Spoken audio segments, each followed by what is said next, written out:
regardless of whether he thinks he's going to be wearing a shirt on a daily basis or just once in a blue moon. It's really important that on that one occasion or the many occasions, he's happy in the shirt, he's comfortable in the shirt, he's proud of wearing the shirt. It'd be best if, he started with some really simple basic colors, a white, a blue, poplin. Cream is a really great option as an alternative to white, and beyond that you can branch out into some other block colors. You can start to play with some other more fancy cloths, some stripes, maybe some small checks, ginghams, double ginghams. In shirting, there's thousands and thousands of options when it comes to the cloth, but the best thing to do is start at the front, and the options are there, but you should start with a basic variety. You want it to fit correctly around the collar, so you should always have your shirt collar size measured when you go into a store to have it done.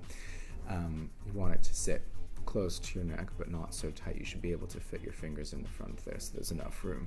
The sleeve length varies depending on the brand. Some of them have a standard sleeve length, but some of them offer different sleeve lengths. And they also offer shirts that come in various body sizes. So there's a slim fit, contemporary fit, classic fit, depending on the size of the man. But you want to be comfortable in it. You want to make sure you're able to move in it. It's not restricting you in any way.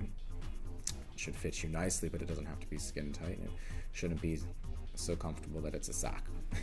With collars, there's a wide variety. If you're looking just at standard off the peg, you're buying in a department store at Harrods or at Selfridges, the variety in collars isn't going to be as great as if you were having them made bespoke, in which case you can have any collar that you want, basically. But the classic West End collar is very popular. It's the Turnbull and Asserton collar that's used all over. You then will also have your spread collar, you'll have button-down collars, you'll have collars that are deeper and pointier, close together. There's lots of options, it just depends on the brand. And with a cuff, there are options as well, but the classic two options would be a French cuff and a button cuff. Personally, I would say you should avoid black shirts with white collar and cuffs, or like any sort of darker shade of a solid color with a collar and cuff, a contrast collar and cuff, to avoid the gangster look perhaps. So you need to be aware of how active you are, because certain shirts are going to show perspiration more than other shirts, so you want to be aware that you're not wearing too fine a cotton that if you're moving around a lot is going to get soaked through and be very obvious that it's soaked through. And don't buy spray on tight shirts as well. That just doesn't look good on anybody.